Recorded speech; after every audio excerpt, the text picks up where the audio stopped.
crushed. Shop refuses new inventory. Silver is about to be out of reach. This is frightening. Major retailers refuse new inventory.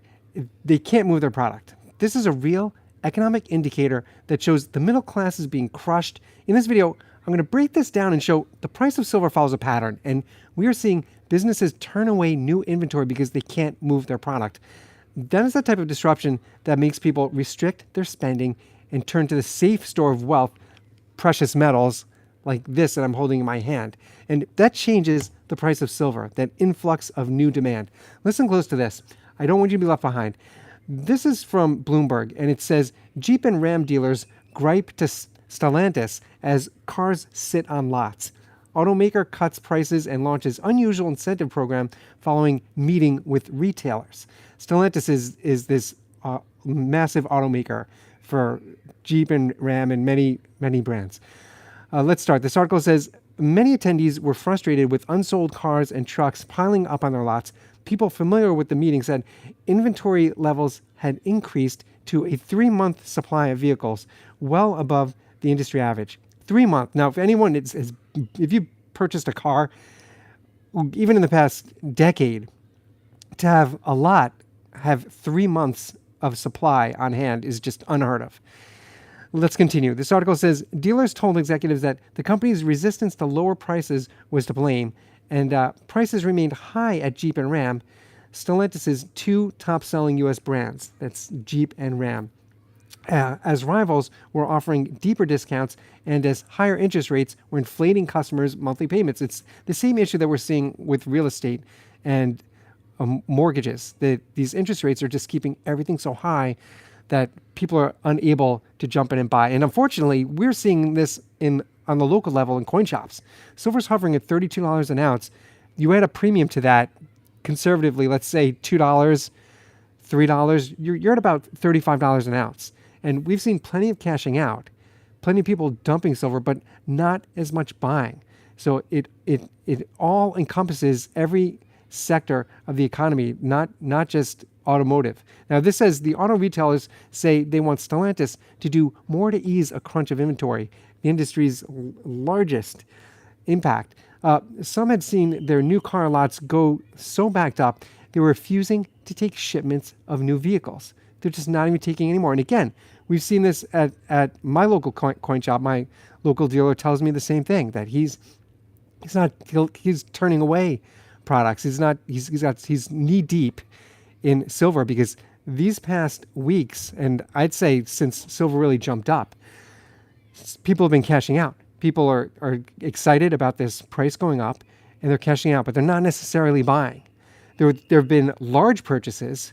There's a big discrepancy in the silver market on the retail end. There have been some large purchases of people who are taking big sums of money that they don't want to put into treasuries. They don't want to put into Wall Street. They don't want to invest where they typically would invest. They're going in on metals. They're going in on silver, not just gold. They're going in on silver in large amounts. But the regular guy, the regular customer that would come in and buy a few rounds, they're holding out. And I'm going to be honest with you. I am one of those guys. I have not been buying the way I typically buy silver. Usually I'm way more free to jump in and add rounds, even if it's 1 ounce bars. Usually I pick those up much more often. But I'm holding out, and I see it because it adds up. It does. When for those of us who are regular customers of local coin shops, we want to buy by the ounce. We don't have this large amount of money to dump on a big purchase. We're just filling tubes or stacking bars. It becomes more expensive, even though the jump in silver has not really been so painful as the pain we see with the jump in gold. The jump of silver, it still makes it difficult for us to jump in. So we see this across the economy. And let's keep going. Bloomberg says that Lucid is to cut 400 jobs in a latest sign of stress for the EV market. Now, these are electric vehicles. It says a restructuring plan to result in charges of up to $25 million. EV makers that are included are Tesla and Rivian. Are reducing staff. It says the layoffs underscore the challenges for EV makers to scale production while adapting to an environment of waning consumer demand for battery-powered vehicles. EV maker EV market leader Tesla announced last month that it would cut at least 10% of its workforce. That's a big chunk. While Rivian Automotive has had multiple instances of layoffs this past year. And many people have been turned away by the price tag of electric vehicles. They're just not really as competitive as gas-powered cars. They're not. If you wanted to get, just take Honda. If you wanted to get in on the low end of Honda, it's a huge difference. It's at least $15,000 difference, at least, from the low end of a Honda. It used to be, I think, it was the Honda Fit was the low end.